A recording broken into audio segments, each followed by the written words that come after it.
Qoftë lëvduar Jezu Krishti, të dashur dëgjues të Radio Marisë së Kosovës, ju përshëndesim këtu nga studio Radio Marisë në Prishtinë. Së bashku me mua në studio është doktor Genc Gega, specialist i mjekësisë familjare. Mirë se ke ardhur, doktor. Mirë se u gjej. Faleminderit. Së bashku me doktor Gencin do të diskutojmë temën lidhur me mjekësinë familjare sot në Kosovë. Doktor Genc, fillimisht falenderoj shumë që i gatshëm gjithmonë me marr pjesë në emisionet e Radio Marisë dhe që ndohen tema të rëndësishme me dëgjuesit tonë.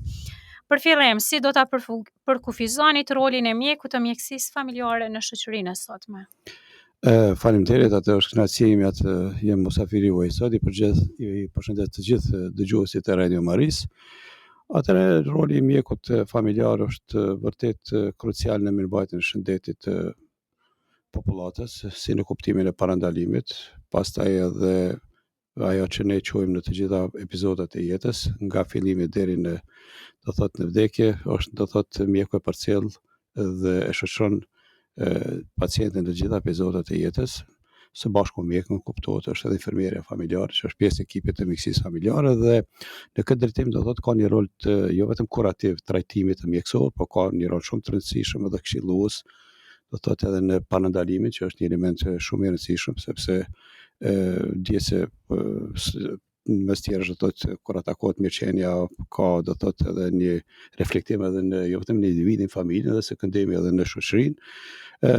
Pastaj edhe sigurisht janë edhe implikime tjera të mirëmbajtjes, kanë edhe një kosto mes tjerësh, dhe kjo e bën një rol të shumë, ne e quajmë holistik apo gjithëpërfshirës të mjekut familjar, dhe mendoj që në ditën e sotme të shoqërinë tonë kosovare ka ende nevojë të promovohet më tepër rëndësia e rolit të mjekut familjar. Doktor, a ka sfida gjatë kësaj periudhe, sidomos në sistemin aktual shëndetësor në Kosovë? Ka sigurisht ka shumë sfida, përkundër atij progresit që është arritur gjatë gjithë këtyre viteve, kur kemi parasysh iniciativat e para që kanë dalë nga vitin 1999 deri me ditën e sotme, ka sfida sigurisht të natë që ne mund ta quajmë si ende nuk është kompletu implementimi apo zbatimi plot i mjekësisë familjare. Është arritur shumë në kuptimin e infrastrukturës, të rrjedhëzimit të qendrave mjekësisë familjare në tërë Kosovën, që kanë një shtrije gjithëpërfshirëse dhe mbulojnë një gjeografikisht fshatra, qytete të tëra, dhe relativisht është një akses i lehtë, i qasjes së popullatës ndaj këtyre institucioneve. Pastaj janë të arriturat edhe sigurisht në ato që është pjesë e shërbimit, pajisje, dhe një element tjetër shumë i rëndësishëm, ngritja profesionale, kapasiteteve lokale profesionale, sepse fundit faktori më i rëndësishëm është faktori njeri. Por megjithatë janë sfidat, sepse aktualisht ende ka jo aq edhe themi ashtu mirëkuptim në avancimin më tepër të rolit mjekësisë familjare, të marrë parasysh se për dekada të tëra orientimi ka qenë i sistemit pak më tepër hospitalor, dhe është pjesa e kujdesit parësor shëndetësor tek është kuptuar më vonë rëndësia, dhe ja që tash ka nevojë ende të promovohet, jo vetëm të promovohet, të ngriten kapacitetet njerëzore profesionale, sepse ne rrezikojmë me trendet e sotme aktuale që pas disa viteve rrezikojmë që disa qendra mjekësisë familjare të mbeten pa mjek familjar. Këtë pyetje deshta me ja u parashtru, a kemi mjek të mjaftueshëm që munden me mbulu nevojat e popullatës në vendin tonë? Jo, nuk kemi të mjaftueshëm, keni një numër të kënaqshëm aktualisht, po të llogarit se një pjesë tyre edhe pas disa viteve që janë pjesë natyrore e proceseve pensionohen, pastaj një pjesë e tyre edhe kanë dalë edhe jashtë, janë dalë edhe jashtë vendit, është trendet, sikurse shumë të tjerë shtresa që i ka përfshi, dhe me këtë trendet aktuale të zhvillimit të rrezikojmë që të mbesemi pa mjek familjar në një të ardhmen të afërm.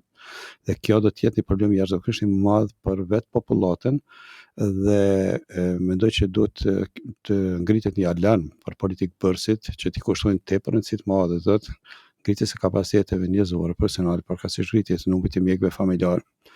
Ndoshta vetëm një ilustrim i vogël për ju dhe për dëgjuesit e Radio Marisë, që nga 496 qendra të mjekësisë familjare sa në Kosovë, aty në qendër kryesore, qendra mjekësisë familjare dhe ambulancat, do thotë përfshin të rjetin e kujdesit parësor shëndetësor. Aktualisht i kemi dikun 72 qendra të mjekësisë familjare, të cilat nuk janë funksionale.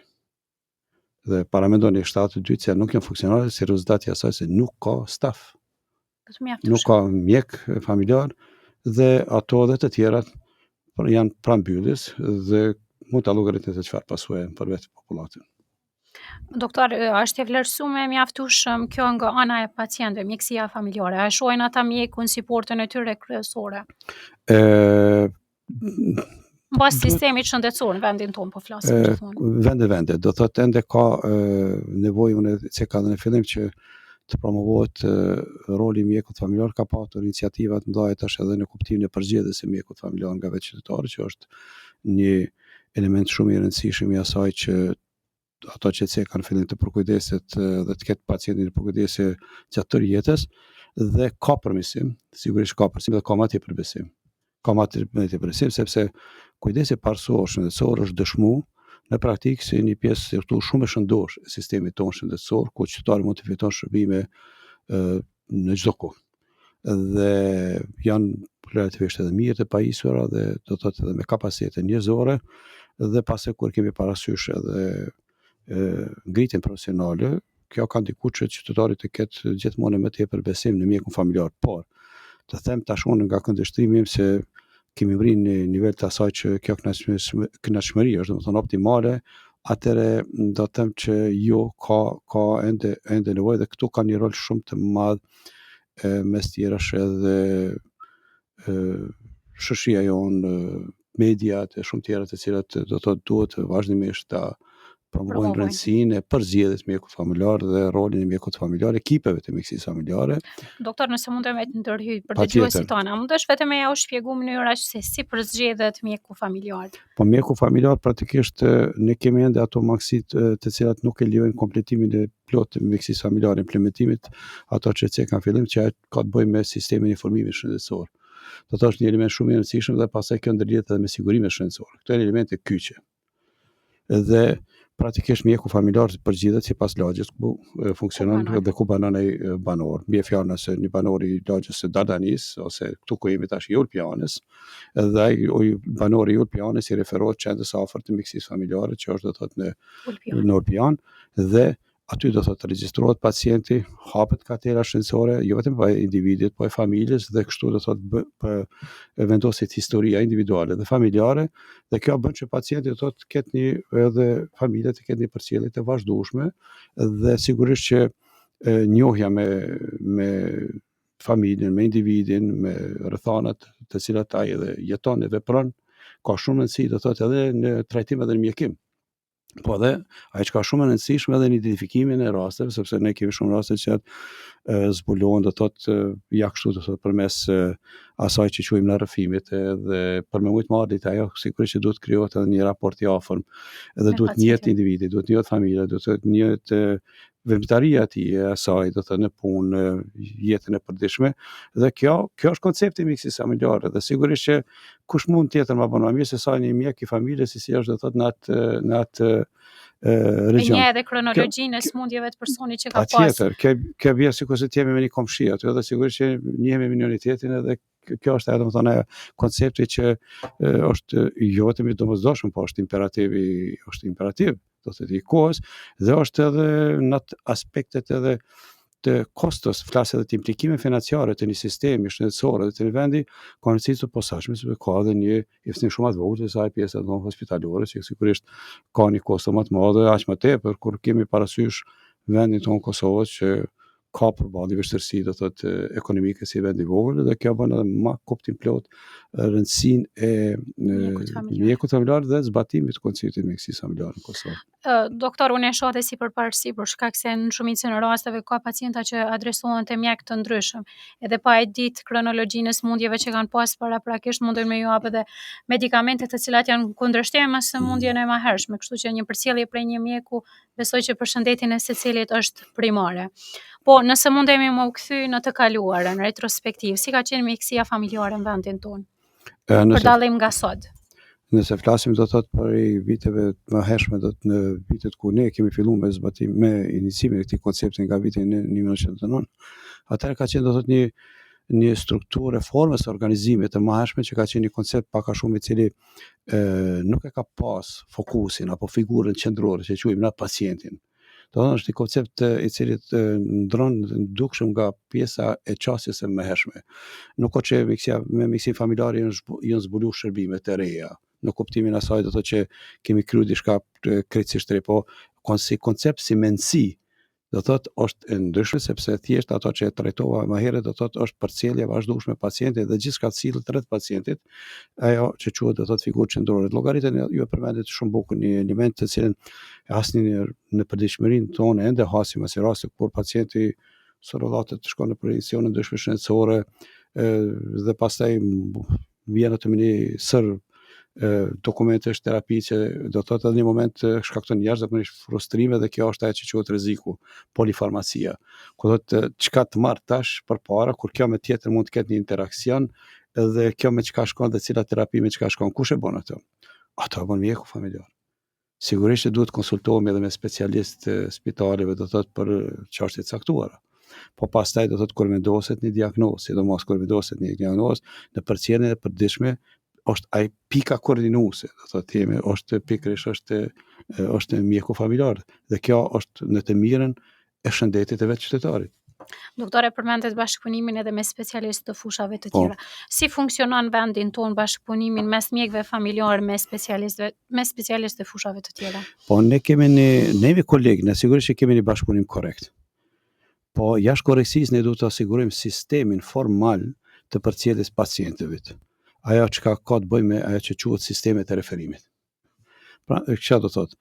Nëse një pacient referohet nga mjeku familjar, e që duhet të referohet nga mjeku familjar, në një institucion shëndetësor të nivelit sekondar apo terciar, atëherë për ndonjë mendim apo për ndonjë trajtim do të hospitalor të nevojshëm, atëherë në moment kur specialisti do të i lëmis të nivelit sekondar apo terciar e trajton pacientin me rekomandimet e veta, sigurisht ai ja përcjell flet referimin apo feedbackun që quhet pas mjekut familjar dhe mjeku familjar pastaj është ai që e përcakton diskursin e tutjetshme duke sigurisht respektuar mendimin e specialistit, po sigurisht që sipas nevojës bën edhe konsulte.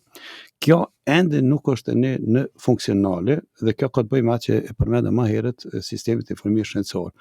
Pacienti referohet nga mjeku familjar, po shpesh nuk kemi feedback dhe kjo për arsye se mungon ajo që e përmenda do thotë sistemi i informimit shëndetësor dhe është kruciale, është jashtëzakonisht e rëndësishme kjo në kuptimin e përcjelljes së pacientit. Dhe çka ndodhi sot? Ndodh që pacienti mund shkon edhe direkt edhe në spital, mund shkon edhe në vende tjera direkt spital, po atëherë keni listë pritjes, atë ka edhe një kosto, edhe kur kupton pacienti po që shumë shërbime ofrohen në kujdesin parsorë, atëherë për çfarë shkohet? Do thotë gjithë ajo shpenzim mes tjera është edhe kohës.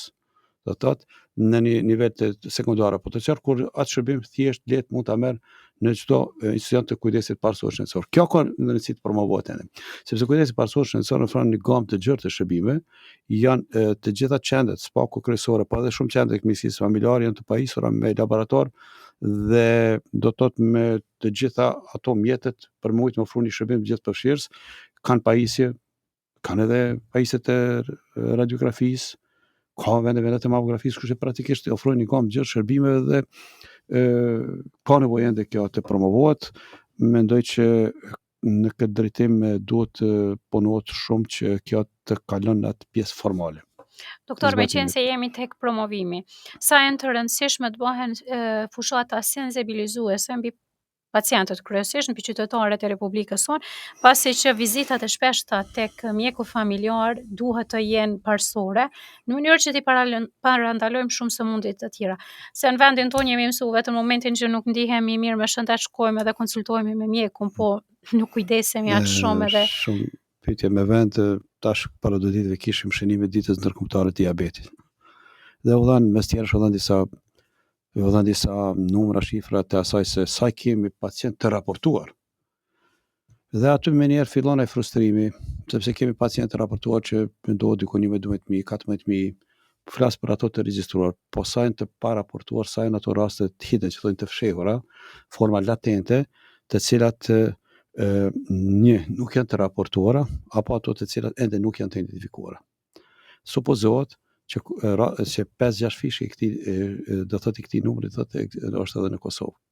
Kjo ku them supozohet është nga ndërmjetëritë të ndryshme të shoqatave, që janë shoqatave pacientë, shoqatave diabetikëve, që janë ka pasur ulëmtime nëpër terren, dhe kjo të bën me dije që do thotë është jashtëzakonisht e rëndësishme të bën shumë fushata sensibilizuese përmes programeve të ndryshme që bën edhe në vendin e ngjarjes, do thotë nëpër jo vetëm misione shëndetësore, flas do thotë nëpër këto edhe tash zhvillohen aktivitete, disa i quhen karavane shëndetësore.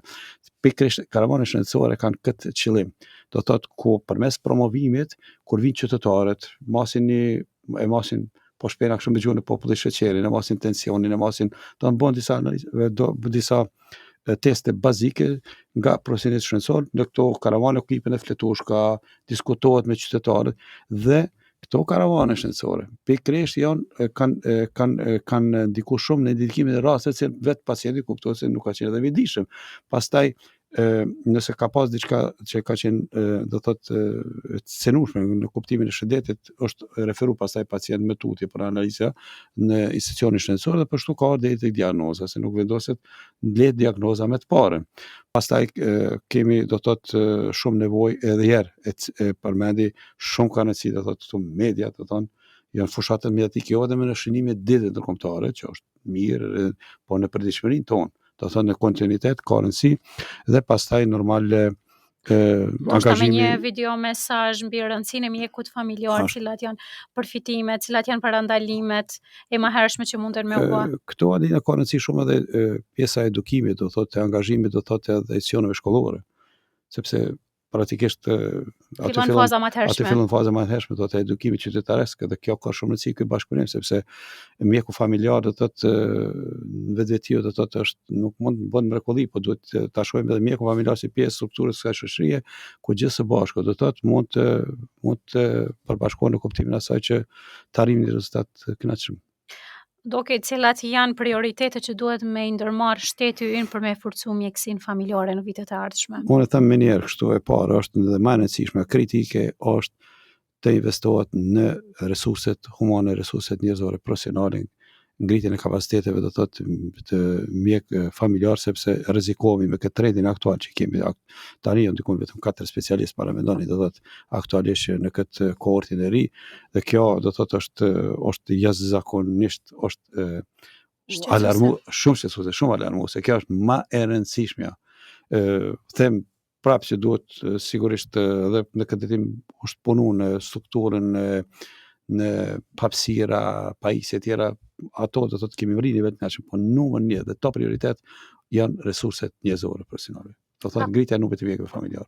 Përveç resurseve njerëzore, a ka nevojë diçka tjetër që duhet ndërmarrë, ndoshta sa i përket teknologjisë? Tash gjithmonë ka diçka tjetër, domethënë kështu është ajo që quhet trendet e përmirësimit të cilësisë shërbimeve shëndetësore, dhe janë shumë këto trendet do thotë kohore duhet përcjellën, do thotë janë objektiva që i përcakton gjithmonë, do thonë ato trende organizata botërore shëndetësisë, pastaj shtetet i përcjellin dhe i adaptojnë. Shumë pajisje ose tjera, për shembull në përcjelljen e gjendjeve, sikurse kronike, shumë tjera janë futur në veprimtari tek ne tash kohëve të fundit. Ato nuk kanë qenë më herët këto shërbime, janë shërbime laboratorike të avancuara që e kanë ngritë në nivel më të lartë, do të thonë shërbimet në kujdesin parësor shëndetësor, dhe në këtë trendim sigurisht trendet e kohës janë ato që duhet vazhdimisht përcillen, ato dhe ne kemi mrit tash në nivel pak e kemi tekaluar të them atë nivelin bazik të shërbimit, jemi synojmë sigurisht ka ajo që të arrijmë të thotë shërbime optimale, që edhe Kosova do të jetë në këtë tregun e regional do thotë konkurruese. Doktor, cili është mesazhi që do t'i japni të dëgjuesve të Radio Marisë Kosovës mbi rëndësinë e mjekut familjar? Unë them gjithmonë që edhe pyetjet që shpesh ta hasi edhe në komshitë e mi edhe në përditshmërinë, thotë ku shkoj, të cili mjek, kam shqetësim, ka shqetësim, them ti as ne nuk mund të dim cili është farë shqetësimi jot, na nuk kemi zot, po ne do të shkojmë do thotë gradualisht ta holumtojmë rastin. Prandaj urna dhe vizito mjekun më të afër familjar në institucionin tuaj shëndetësor. E kurse në kohën, i kurse në mjetet, e keni shërbime gjithë përfshirëse, janë të pajisura mirë dhe aty duhet të jetë adresa juaj. Nëse është nevoja, pastaj sigurisht që ju të koordinoni. Dhe kjo është për mua mesazhi për të gjithë, do thotë, qytetarët.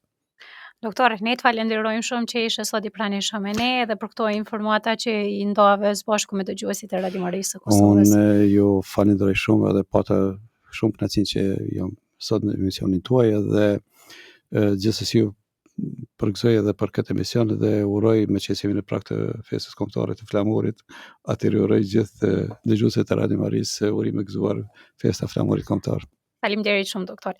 Të dashur dëgjues të Radio Marisë së Kosovës, patët mundësinë që të ndiqni intervistën me doktor Gens Gega, specialist i mjekësisë familjare, me të cilin diskutuam mbi rolin e mjekësisë familjare në vendin tonë. Kudo qofshi, qof lëvduar Jezu Krishti. Gjithmonë jetës.